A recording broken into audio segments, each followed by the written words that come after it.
বিএনপির আগাগোড়া সবাই দুর্নীতিতে নিমজ্জিত দাবি করে আওয়ামী লীগ সাধারণ সম্পাদক ওবায়দুল কাদের বলেছেন, দুর্নীতির দায়ে সাজাপ্রাপ্ত তারেক রহমানকে ভালো মানুষ বানানোর জন্য মির্জা ফখরুল ইসলাম বিবৃতি দিয়ে বেড়াচ্ছেন। শুক্রবার সকালে ধানমন্ডির দলীয় কার্যালয়ে এসব বলেন তিনি। বিএনপি ক্ষমতায় আসার নিশ্চয়তা চায় জানিয়ে ওবায়দুল কাদের বলেন, তা না পেয়ে বর্তমান সরকারকে শত্রু মনে করে দলটি। তামজিদ সুমনের রিপোর্ট। এখন জন্ম সনদ দিয়ে খোলো বিকাশ স্টুডেন্ট অ্যাকাউন্ট। নিজের বিকাশ নিজে কর। প্রধানমন্ত্রী শেখ হাসিনার অধীনে দেশে সর্বকালের ভালো সড়ক রয়েছে দাবি করে ওবায়দুল কাদের সড়ককে যানজটমুক্ত রাখতে পশুবাহী গাড়ি, পশুর হাট যত্রতত্র না বসাতে সংশ্লিষ্ট সকলকে অনুরোধ জানান। রাস্তার জন্য কোথাও বিএনপি প্রসঙ্গে আওয়ামী লীগ সাধারণ সম্পাদক বলেন, দলটি টপ টু বটম দুর্নীতিতে নিমজ্জিত। তিনি অভিযোগ করে বলেন, তারেক রহমানকে ভালো মানুষ বানানোর জন্য বিএনপি মহাসচিব বিবৃতি দেয়। কাদের বলেন, তারেক রহমানকে এখন শাস্তি দেওয়ার কিছু নেই, তিনি এখন শাস্তি ভোগ করবেন।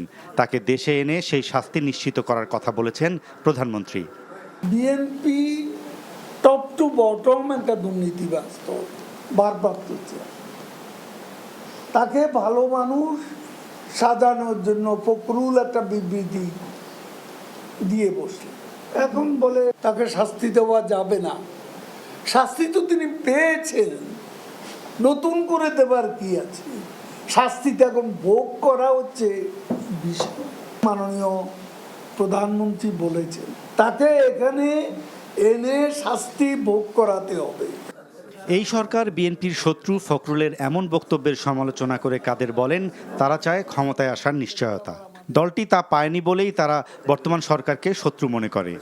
বিএনপিকে অ্যাবসলিউট মেজরিটি পাওয়ার নিশ্চয়তা দিতে পারবে, সেই সরকারই তাদের বন্ধু হতে পারে। অন্য কোরবানি ঈদকে ঘিরে অতিরিক্ত চাপ থাকলেও এখন পর্যন্ত সড়কে যানজট হয়নি বলেও জানান আওয়ামী লীগ সাধারণ সম্পাদক। কিন্তু যানজট সেটা এখনো নেই।